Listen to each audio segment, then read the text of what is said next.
informando da impossibilidade de comparecimento e agradecendo a gentileza e desejo de sucesso do evento. Da mesma forma, o vice-governador Matheus Simões. Acusamos o recebimento gentil do Dr. Fábio Augusto de Castro Guerra, presidente da Associação Médica de Minas Gerais. Ofício do superintendente do IFAM Minas Gerais, de doutora Daniela Lorena Fagundes de Castro. Doutor Luiz Ricardo Gomes Aranha, nosso associado efetivo, que se encontra em viagem. Do doutor Paulo Rogério Lage, também em viagem e deseja sucesso ao evento. Do nosso confrade sócio efetivo, André Candreva, presidente do Instituto Histórico e Geográfico de Congonhas do Campo.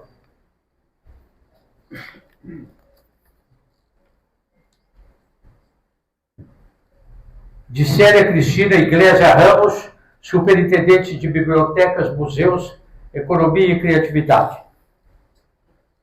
Justificam a ausência o desembargador Marcos Henrique Caldeira Brantes, desembargador Bruno Terra Dias e o doutor Ronaldo Vieira de Aguiar. São esses, senhor presidente, os expedientes em nosso poder.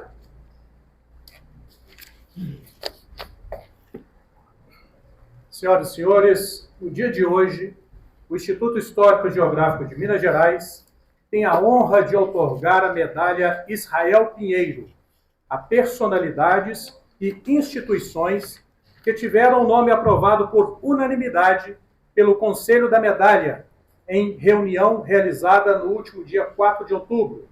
O Conselho da Medalha Israel Pinheiro é presidido pelo presidente do Instituto, Dr. José Carlos Serufo, e composto pelos associados efetivos, membros do Conselho Diretor, Dr. Marcos Paulo de Souza Miranda, primeiro vice-presidente, e pelos presidentes eméritos, Dr. Wagner Colombaroli, desembargador Aloysio Alberto da Cruz Quintão, Coronel Paulo Duarte Pereira e também pelo secretário-geral, Dr. Antônio Carlos de Albuquerque. A medalha Israel Pinheiro, criada por meio da resolução número 1, de 29 de novembro de 2004, é considerada a maior honraria concedida pelo Instituto, outorgada a personalidades ou entidades que, por serviços prestados ao Instituto, se tenham feito merecedoras da distinção.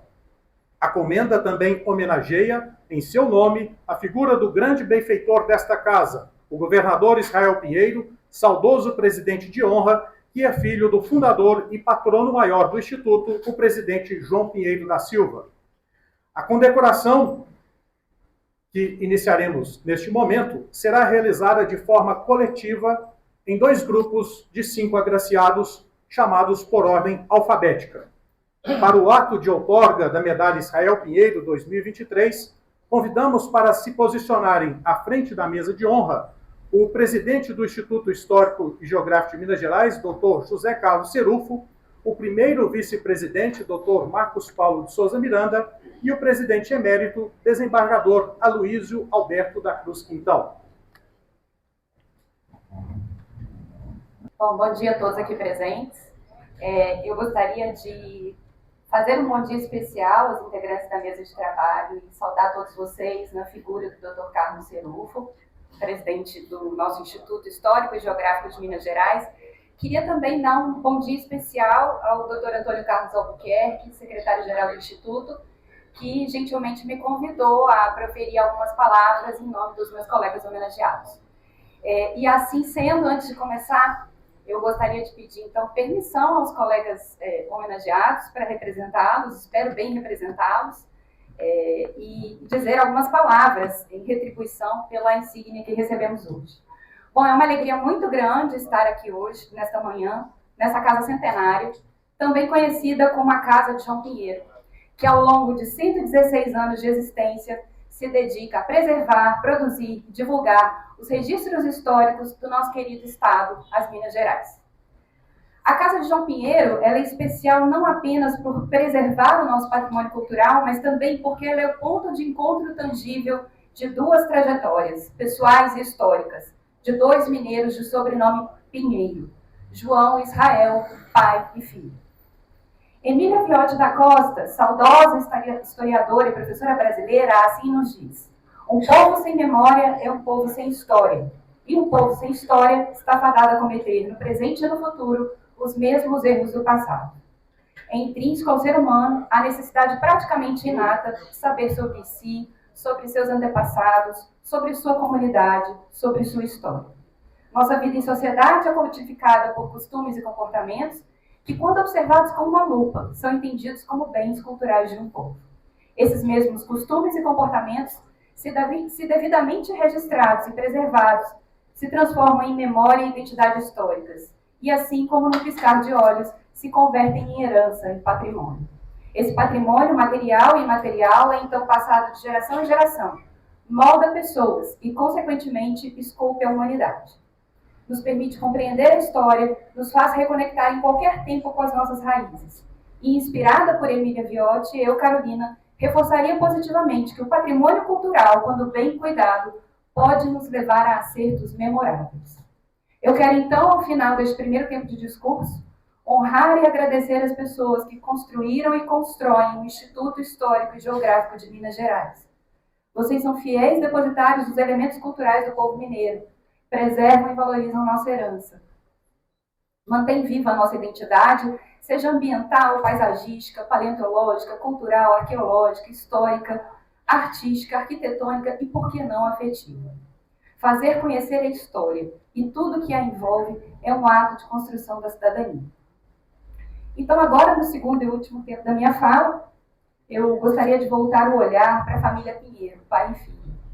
Em 1907, João Pinheiro, então presidente do Estado de Minas Gerais, foi escolhido por aclamação para presidir esta casa, sua fundação. Mais tarde, foi eternizado patrono do Instituto. Exatos 60 anos depois de sua fundação, o Instituto recebe das mãos do filho de João Pinheiro, o então governador de Minas Gerais, Israel Pinheiro, a escritura de doação desta sede. E mais tarde, Israel também foi eternizado como patrono da cadeira número 3 desta casa. Quis a história que pai e filho ocupassem a mesma e a maior posição de destaque no Executivo do Estado. Cada um, em seu tempo, contribuiu para solidificar o Instituto e a nossa herança. Nos dias de hoje, podemos dizer sem hesitar que ambos são também parte desta mesma herança, nosso patrimônio histórico. Israel Pinheiro, assim como o pai, teve uma longa e próspera vida pública, uma longa e exemplar lista de serviços prestados à sociedade. Escolho aqui falar de forma afetiva de Israel Pinheiro sob a ótica da construção de Brasília, cidade querida que abracei como minha residência. Israel foi a autoridade responsável por sua construção e praticamente seu primeiro prefeito. Transferir a capital do país para o Planalto Central foi um projeto visionário, frenético, com grande custo humano e alta complexidade, tanto em termos financeiros quanto políticos. Juscelino Kubitschek dizia que construir Brasília foi verdadeiramente ato de fé de um governo, e Israel Pinheiro foi um dos 4 grandes nomes dessa profissão de fé. Há quem diga que Israel era enérgico e voluntarioso, características que contribuíram para o êxito da construção da capital em apenas 42 meses. De fisionomia fechada, quase não sorria, direto e seco, às vezes áspero. Alguns o definiam como autoritário. Era também conhecido por sua honestidade e pelo caráter generoso e solidário. No comando era dinâmico, prático e objetivo, mais afeito a fazer do que a planejar e dotado de uma enorme disposição para o trabalho. Seu ritmo seguia o tempo de Brasília, trabalhava de 6 da manhã às 8 da noite. Israel Pinheiro tinha os perfis político e profissional necessários para enfrentar um desafio tão grande e de tão curto prazo. Além do prestígio político, pensava como um administrador público e agia como tocador de obras, evitando os excessos da burocracia. Então, durante a construção de Brasília, Israel dava exemplo diário de trabalho e determinação. Logo cedo percorria os canteiros de obra, tomava as providências mais urgentes, cuidava pessoalmente de inúmeros aspectos logísticos, até mesmo da moradia daqueles que chegavam. Quando lhe pediam uma coisa, primeiramente ele negava, depois pensava, ouvia os argumentos e acabava concordando, se fosse convencido. A insígnia que hoje recebemos, queridos colegas homenageados, carrega o nome de Israel Pinheiro, e isso nos faz minimamente refletir sobre seu legado e como esta herança, parte do nosso patrimônio cultural, pode nos inspirar em nosso dia a dia, quer seja na nossa vida pessoal, em comunidade, quer seja no ambiente de trabalho. Eu agradeço ao Instituto Histórico e Geográfico de Minas Gerais em meu nome, de meus colegas homenageados, pela honraria que hoje recebemos, ao tempo em que desejo que a tenacidade de Israel Pinheiro nos possa ser fonte de inspiração ao superarmos erros e falhas tão comuns à natureza humana. Encerro minha fala trazendo um pequeno trecho proferido por Israel Pinheiro na Câmara dos Deputados em 1956, quando representava as Minas Gerais. Pude verificar que produzir no interior consiste numa luta permanente contra tudo. Contra a natureza, que é dadivosa, mas hostil, contra o tempo, que às vezes aniquila num dia safras penosamente trabalhadas, contra a deficiência dos transportes, contra a falta de armazéns e silos, de crédito e de assistências. Desanimado, o homem do interior tem de produzir pouco e caro. Deixei o interior não à procura de atrativos, deslumbramentos e facilidades da brilhante e tantas vezes ilusória civilização litorânea, que é, não há dúvida, uma amostra da nossa capacidade realizadora. Orgulho para todos nós, mas apenas amostra. Vim para cumprir um mandato que me foi conferido pelo povo de Minas Gerais, e ao retirar-me agora, posso afirmar com orgulho e invoco vosso testemunho que procurei cumprir o meu dever para com o homem do interior brasileiro, lutando incansavelmente pela adoção de uma política econômica de justiça e de igualdade na dolorosa diferenciação brasileira. Reafirmo que fujo nem de perto da luta. Vamos com entusiasmo realizar no seu ponto mais alto esse ideal, transpontando para o interior o comando político e administrativo do país. Não deixo essa casa desiludido ou desencantado. Nos meus 32 anos de vida pública, 17 no Executivo e 15 no Legislativo, pude acompanhar, não obstante, as vicissitudes da vida brasileira, o progresso, o desenvolvimento econômico do país, a consolidação e o amadurecimento do regime democrático, superando os nossos erros e as nossas falhas. Muito obrigada. Presidente, Dr. José Carlos Seruffo, muito obrigado pela honrosa designação que me concede de fazer a saudação de Natal. Permita-me saudar a mesa e a todos os membros dessa casa, a pessoa da minha madrinha, a professora Regina Almeida, que eu soube que foi ela quem fez a minha indicação ao senhor presidente.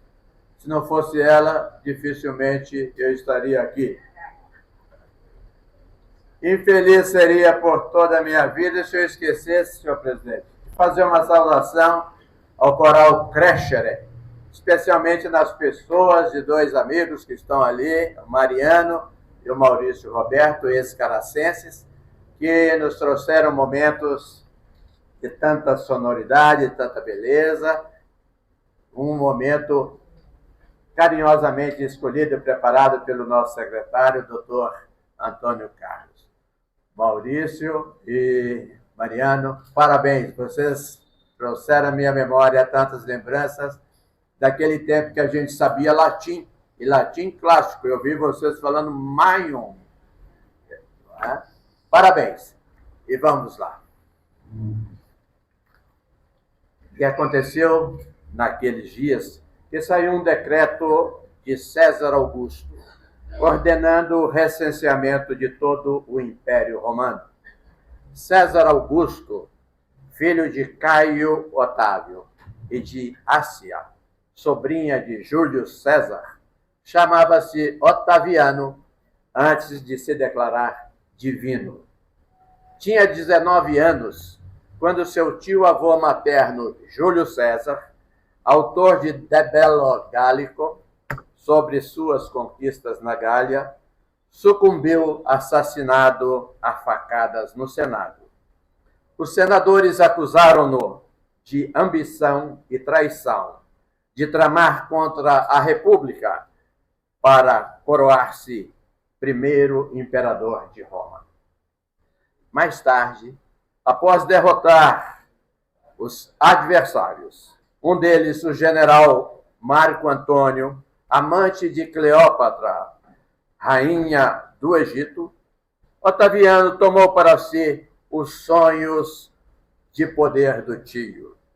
Militar duro, mas com habilidade política, ele se nomeou imperador, com parentesco com a divindade.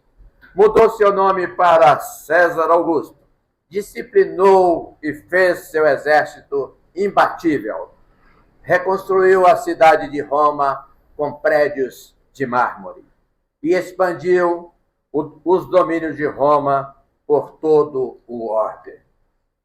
César Augusto decretou o recenseamento para cientificar-se do tamanho da população do império que lhe devia pagar imposto. E todos iam para a sua cidade natal, a fim de alistar-se, informa o evangelista Lucas. José, que era da casa de Davi, também obedeceu ao imperador. O carpinteiro subiu da Galiléia, de Nazaré, para Belém, terra natal do rei Davi, na Judéia, onde moravam parentes. Viajou com Maria, sua mulher, que estava grávida.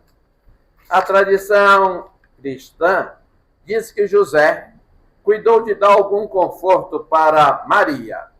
Levou-a sobre o lombo de um burro. Foi uma viagem de 145 quilômetros até Jerusalém, por estradas perigosas, covil de bandoleiros, que mais tarde assaltariam e deixariam agonizante na beira do caminho o viajante da parábola do bom samaritano. De Jerusalém a Belém, a distância é curta, uns 10 quilômetros, mas em terreno montanhoso. E Lucas narra sem rodeios. E aconteceu que, estando ali, se cumpriram os dias em que ela havia de dar à luz. E deu à luz a seu filho primogênito, e envolveu-o em panos, e deitou-o numa manjedoura, porque não havia lugar para eles na estalagem. Foi assim que o menino Jesus nasceu. Era apenas um número, um pontinho nas estatísticas demográficas de um arraial nos cafundós da periferia do império mais poderoso do mundo. Belém, em hebraico, casa do pão, permanece perdida há 2000 anos na periferia mundial, sob o nome de Palestina. Agrada ao cristão refazer pelo menos parte do trajeto percorrido durante 2 meses pela Sagrada Família. De Jerusalém a Belém, de táxi, é um pulo, nem meia hora. Estamos no início do inverno em Israel. Normalmente, não cai neve por aqui. Dezembro não é a melhor estação para percorrer as vielas de Jerusalém, segundo o serviço de meteorologia do jornal The Jerusalem Post, porque chove muito. Peregrinar a Belém provoca comoção e reflexão. Venham, vamos sair dos umbrais do King David Hotel, um palácio estonteante na sua sobriedade, bem ao gosto dos mineiros, construído pela família egípcio-judaica Mosseri. Os salões decorados com artes assíria, fenícia, hitita, muçulmana, são testemunhas oculares de importantes eventos diplomáticos da conturbada história recente da terra de Jesus. Suas janelas abrem-se para a cidade velha. Muralhas, casario de pedra, torres, tudo em tons ocre. Ruas por onde Jesus passou, trôpego, flagelado, carregando a cruz. No lobby, um taxista já está à espera, à nossa espera. De arquitetura similar à do grande hotel de Araxá, o King David Hotel, uma joia da hotelaria, destaca-se pelo charme, hospedaria da realeza, de celebridades e autoridades mundiais. Sobressai também pela tragédia histórica. O hotel foi alvo de ataque terrorista à bomba em 22 de julho de 1946, causando a morte de 91 pessoas, quando a região era um protetorado britânico. O taxista israelense explica que não há com o que se preocupar no quesito segurança. Haverá transbordo com troca de veículos e de motorista na fronteira da Cisjordânia, a área ocupada militarmente por Israel após a Guerra dos 6 Dias. A Cisjordânia, senhores, vive cercada por um muro de 700 quilômetros, sob intensa vigilância armada até os dentes, melhor, até os céus, vigiados pelo Domo de Ferro, o sistema de interceptação dos mísseis lançados pelo Hamas da faixa de Gaza ou pelo Hezbollah do Líbano. Judeu não entra, palestino não sai. É o muro da separação, que isola e sufoca a população palestina. É medida de proteção contra atentados aos israelenses, justifica-se o governo de Tel Aviv. Pichado pelo artista Banksy, o grafiteiro londrino, que mesmo no anonimato escalou o estrelato mundial, o muro da separação é parada obrigatória para a humanidade examinar a própria consciência.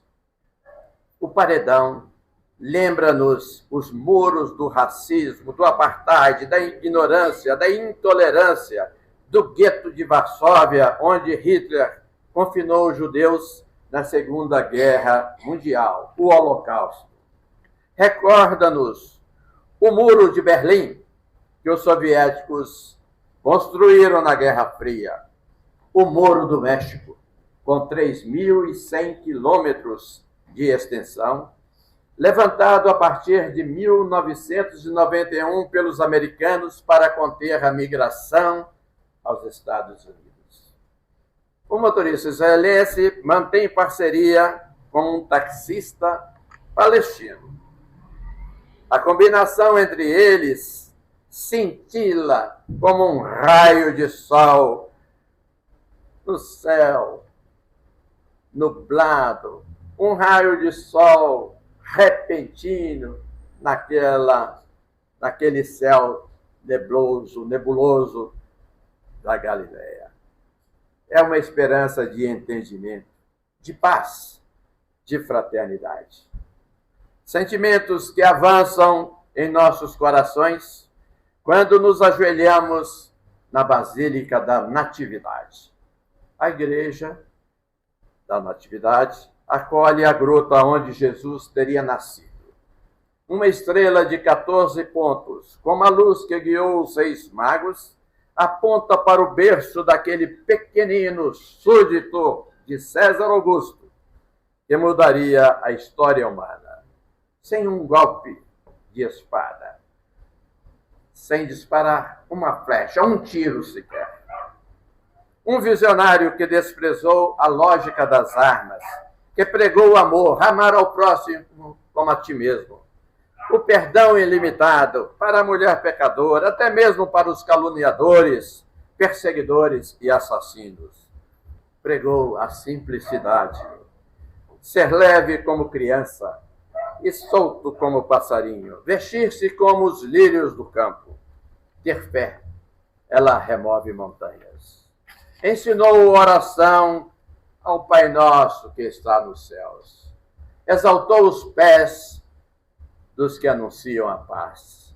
Os humanos com sede de justiça, os mansos e os limpos de coração, os pobres. E recomendou a garimpagem de tesouros que não podem ser saqueados, nem confiscados pelo governo.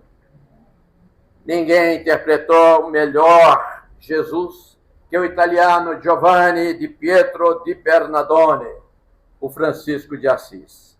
É dele a mais perfeita imitação de Cristo que nós conhecemos. Senhor, fazei de mim um instrumento de vossa paz. Onde houver ódio, que eu leve o amor. Onde houver ofensa, que eu leve o perdão. Onde houver discórdia, que eu leve a união. Onde houver dúvida, que eu leve a fé. Onde houver erro, que eu leve a verdade. Onde houver desespero, que eu leve a esperança. E onde houver tristeza, que eu leve a alegria. Senhor presidente, faz exatamente 800 anos que il poverello descobriu uma forma de traduzir aos camponeses italianos a simplicidade ensinada por Jesus. Ele inventou o presépio. Um método de catequese simples e de fácil compreensão, como a Eucaristia do pão e do vinho, inventada por Jesus às vésperas da paixão. Tomás de Celano, o primeiro biógrafo do santo, conta que no Natal de 1223, Francisco encenou o nascimento do menino Jesus com a participação dos moradores da cidade de Greccio. Um bebê paparicado por camponeses e animais domésticos foi colocado na manjedoura, que em latim se diz presepium, segundo informa o site Vatican News da Santa Sé. Por isso, Greccio, a 94 quilômetros de Roma, escondida dos turistas no Vale de Rieti, na região do Lácio, foi proclamada cidade presépio. Na expressão do seu biógrafo, o escritor inglês Gilbert Keith Chesterton, Francisco foi um santo com a natureza de um tremor de terra ou a irrupção vulcânica que renovou o mundo. Francisco teve a intuição de teatralizar a mensagem evangélica na volta de sua peregrinação à Terra Santa no ano de 1219. Durante a Quinta Cruzada, que buscava reconquistar os lugares santos com as bênçãos dos papas Inocêncio III e Honório III, Francisco rompeu os muros da separação, da guerra, da violência, do ódio e da intolerância religiosa.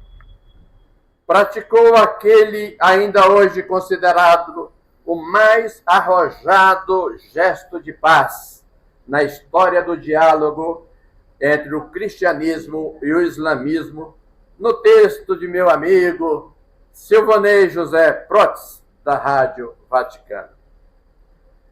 Francisco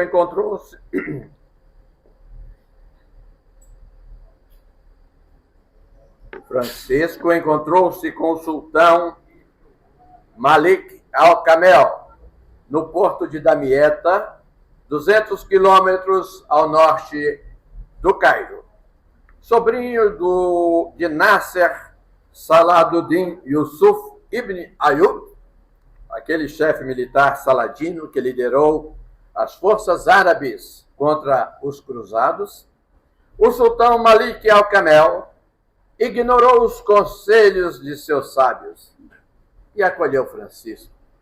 Aceitou o diálogo. O Natal deste ano, sob a inspiração de Francisco e de Al-Kamel, renova a mim e a você, Oriente e Ocidente, judeus e palestinos, russos e ucranianos, Venezuela e Guiana, brasileiras e brasileiros, renova o convite ao diálogo. A simplicidade, a construção de muros, construção de pontes sobre os muros da separação religiosa, social ou política. Cada um tem o seu Natal no coração. O meu remonta a 1952. Papai, metalúrgico e presidente da banda de música de Santa Cecília de Barão de Cocais, morrera em agosto. Mamãe, rodeada de filhos e de dificuldades, montou mesmo assim o presépio na sala forrada de cimento vermelhão. Ela empapou os sacos de aniagem com grude de farinha de trigo. Salpicou-os de milhares de lascas metálicas de mica, feitas para brilhar, como as faíscas do esmeril. Acomodou no chão os panos banhados em vidrilhos. Usou os dedos acobreados para afofar as pontas e desenhar recortes à imagem dos picos do inficcionado e da carapuça na Serra do Calaça. Depois, afundou com o punho de uma onça parda o centro do tecido rouge, para moldar a gruta de Belém.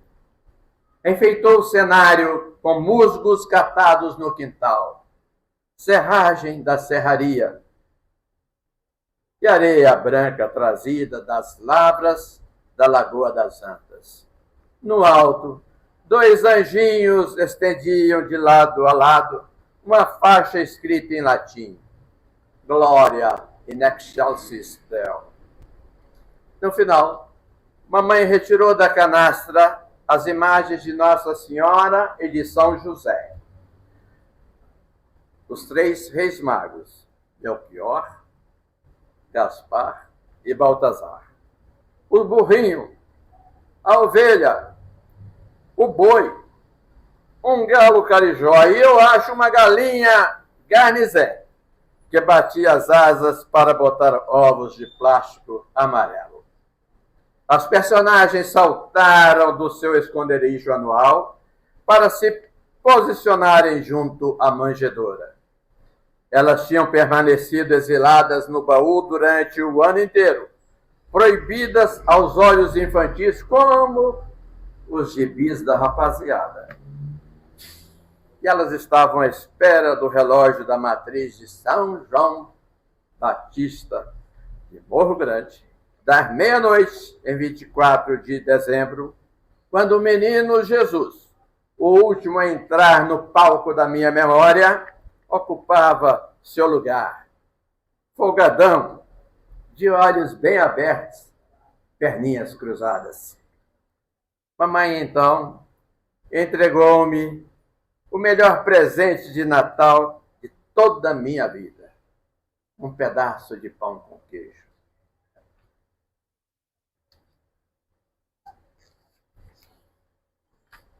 Senhor presidente, encerrando as minhas palavras, eu quero desejar a todos dessa casa, ao senhor e a todo mundo, um Feliz Natal e homenagear aqui as mães mineiras, elas que mantêm a tradição do Natal de Minas Gerais. Dar um viva às nossas mães. E desejar a todos vocês Feliz Natal, Natal de paz, de simplicidade, de muita alegria e de fraternidade. Muito obrigado e Feliz Natal para todos.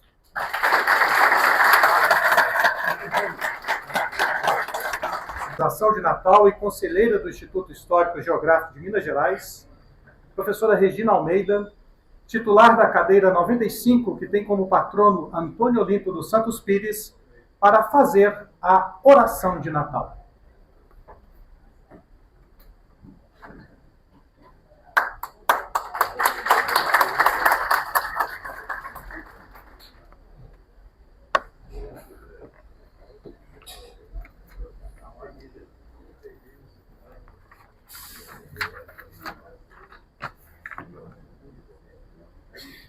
Um cordial boa tarde, já não é mais tempo para bom dia. Eu cumprimento a todos os presentes, cumprimento o senhor presidente, os integrantes da mesa diretora dos trabalhos, cumprimento os agraciados com a medalha Israel Pinheiro, cumprimento os nossos amigos, companheiros de jornada, associados do Instituto, cumprimento todas as autoridades aqui presentes, cumprimento os senhores, as senhoras, cumprimento todo o povo de fé de Minas Gerais. Eu queria dizer aos senhores que a minha oração ela tem um tom um pouco diferente. Na verdade, é uma oração cristã. Uma oração como devem ser, segundo a nossa fé, uma oração daqueles que acreditam em Deus. No primeiro momento, estaremos louvando a Deus, louvando a sua glória, o seu poder, a sua majestade. E, portanto, teremos um momento de louvor. No segundo momento, teremos agradecimentos. Agradecimentos a Deus por todas as graças, por todas as bênçãos, por toda a proteção que Ele concede a cada um de nós. E, finalmente, um momento de súplica, quando dirigimos a Ele os nossos pedidos. Falamos com Ele das nossas necessidades, dos nossos desejos, das nossas intenções. Essa é a nossa oração de Natal, a oração do cristão. Comecemos. Senhor, estamos aqui reunidos, movidos pelo Espírito do Natal do teu Filho, Jesus, o homem de Nazaré. Natal que desde sempre significa perdão, fraternidade e paz. Neste Natal, queremos cantar-te, Senhor, com os anjos da gruta de Belém. Glória a Deus nas alturas e, quem sabe, paz na terra aos homens de boa vontade. Queremos ser homens e mulheres de boa vontade. Boa vontade para amar-te, Senhor, servir-te, a ti e aos irmãos. Neste Natal, queremos louvar-te. Louvar-te pela obra insuperável da criação, na qual nos incluíste como filhos teus, fazendo-nos à tua imagem e semelhança. Queremos louvar-te pelo privilégio da razão, que nos distingue dos demais seres criados e nos potencializa o conhecimento ao infinito. Louvar-te pela palavra e pelos ensinamentos do teu Filho, feito homem e enviado à terra para nos testemunhar teu amor e teu perdão. Louvar-te, Senhor, pela luz do Santo Espírito que infundiste em nossas almas. Neste Natal, queremos agradecer-te. Agradecer-te, Senhor, pelo dom da vida, pura gratuidade do teu amor. Pela família em que nos fizeste nascer, crescer, conviver, e que tanto nos soube e nos sabe amar, educar e preparar para a fascinante experiência de viver e aprender. Agradecer-te pela potência criadora de nosso corpo e de nosso espírito, e que nos converte em coautores da obra infinita da criação e da recriação no espírito e na matéria. Agradecer-te pela preservação de nossa vida, de nossa saúde, e por tudo quanto realizamos neste ano, aqui e em todos os lugares onde atuamos. Agradecer-te, Senhor, pela graça da fé em ti, Pai Criador, em teu Filho, nosso Redentor, e no Espírito, nosso Santificador. Neste Natal, queremos também suplicar-te.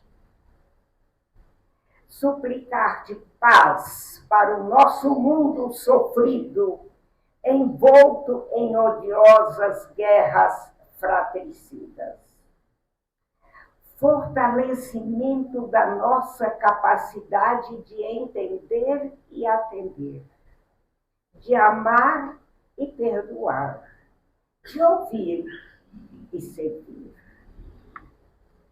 Suplicar-te revigoramento do nosso amor à verdade, à luta pela justiça, ao testemunho de honestidade, da integridade e da fraternidade. Libertação de nossos corações da vaidade, do egoísmo, da intolerância, do julgamento, da crítica e da maledicência que desunem e destroem as pessoas. Queremos suplicar-te perdão para nossas omissões, nossas fraquezas, nossos silêncios covardes e nossas falas agressivas que tanto ofendem e magoam. Queremos suplicar-te, Senhor, alegria e felicidade para todos os homens e mulheres neste tempo bonito e santo do Natal. E, finalmente, queremos pedir, suplicar-te, Senhor, graças e bênçãos para o nosso trabalho no ano novo que se avizinha. Senhor, enche nosso espírito de sabedoria, nossas almas de paz e nossos corações do bem. Amém.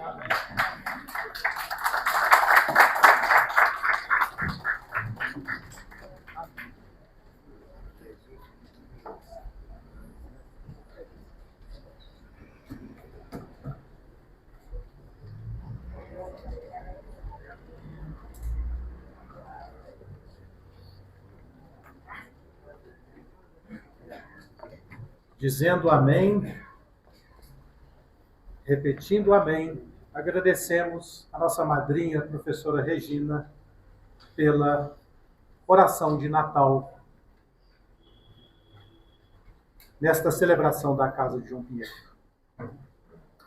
Com a palavra, o presidente do Instituto Histórico e Geográfico de Minas Gerais, Dr. José Carlos Serufo, para suas considerações finais e o encerramento desta sessão.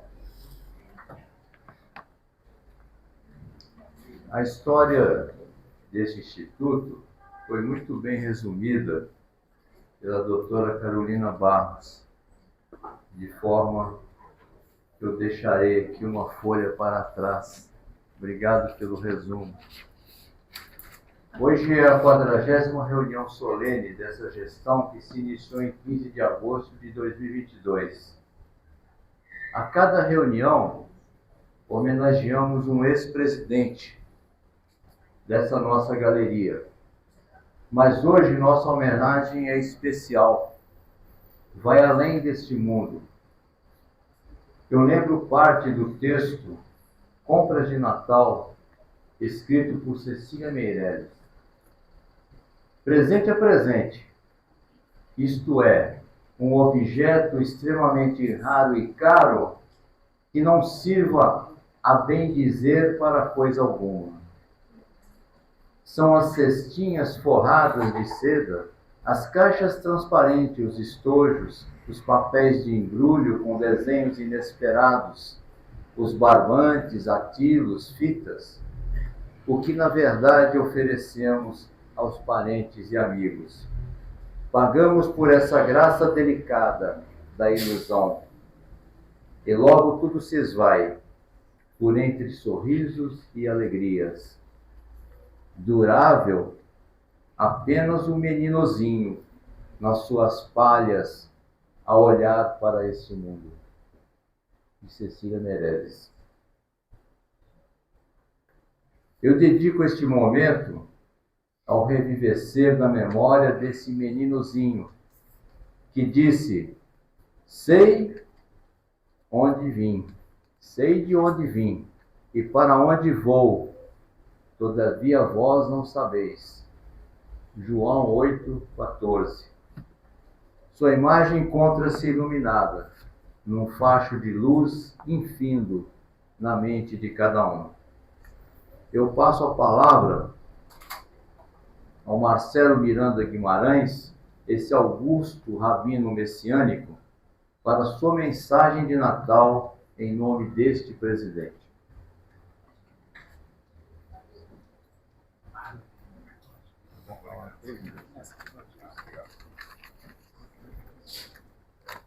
Boa tarde. Eu cumprimento a todos os integrantes da mesa, na pessoa do nosso presidente, doutor José Carlos Cerufo, e também aqui, prezadas fronteiras, prezados confrades, prezadas senhoras e senhores, a todos os familiares e convidados aqui presentes, meu sincero shalom. Eu agradeço ao nosso presidente por essa oportunidade de compartilhar aqui, em curta mensagem, 3 minutos, sobre o sentido do Natal.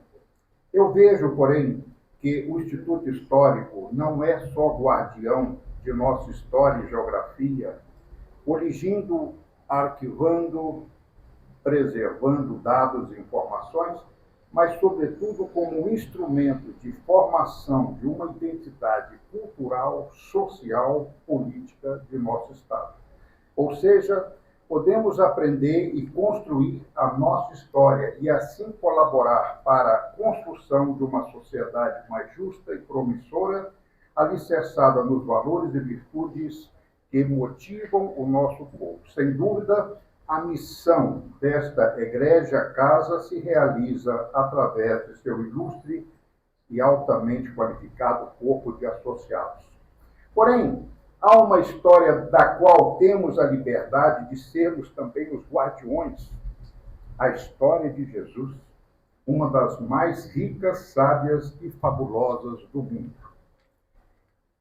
E este tempo de Natal é convidativo para refletirmos sobre a história transformadora que marcou era, perdurando até os dias de hoje.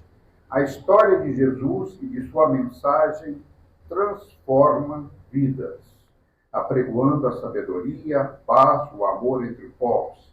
Se pensarmos bem, o Natal tem um sentido um tanto paradoxo, pois o nascimento de uma pessoa sem lar é celebrado hoje em todos os lares, cristãos e também não cristãos. Mas que história fascinante é essa? A Bíblia não menciona o nascimento de Jesus como 25 de dezembro. Isso foi uma instituição do Papa Júlio I. Mas temos que considerar o mais importante. Se a Bíblia não menciona a data que Jesus nasceu, tem um propósito.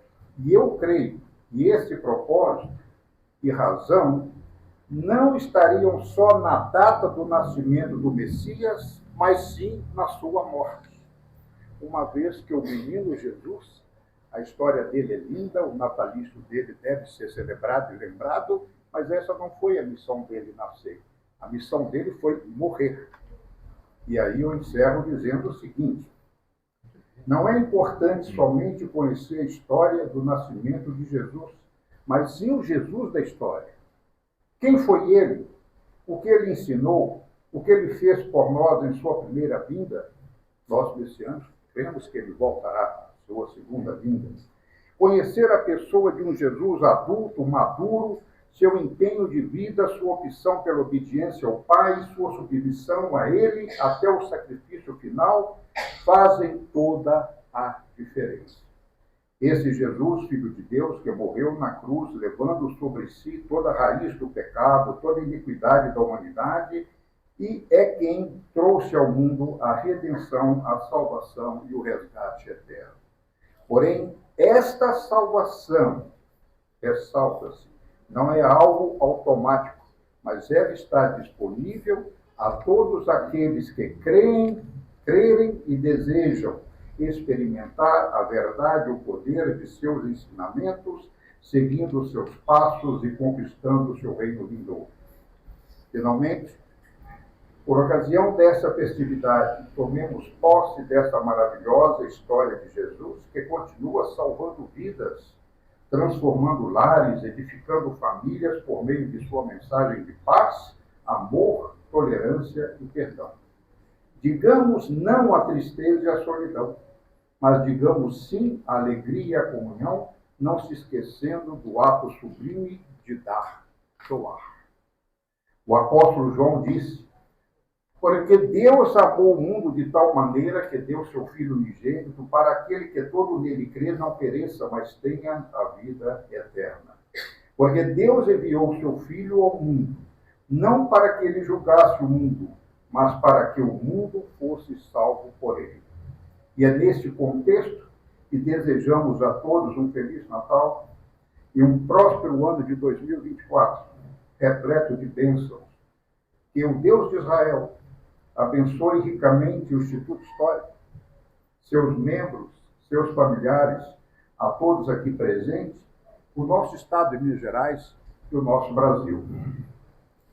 Que a luz do Messias possa brilhar em nossas vidas, iluminando o caminho daqueles que já o conhecem e daqueles que ainda o conhecerão.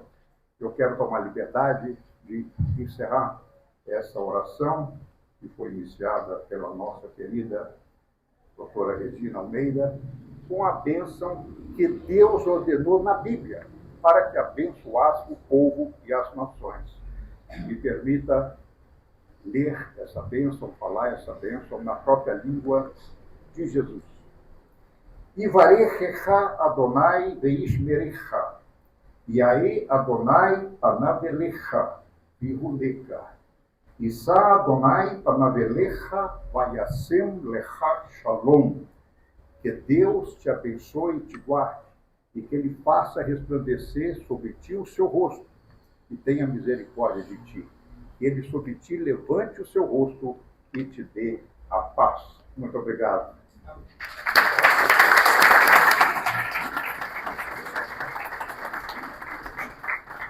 Eu agradeço essa colaboração do Marcelo na minha fala, na minha oração. Muito obrigado, Marcelo. Exatamente, e muito mais do que eu esperava da sua inteligência. Eu tomo por tudo, tenho muito a agradecer. Eu tomo emprestado as palavras de Shakespeare. Aprendi que deveríamos ser gratos a Deus não por nos dar tudo que lhe pedimos. Além de grato de minha parte, eu finalizo com um pedido de perdão a Deus e aos que ofendi, sendo que continuarei pedindo e sonhando com uma sede mais humanizada para essa casa de João Pinheiro.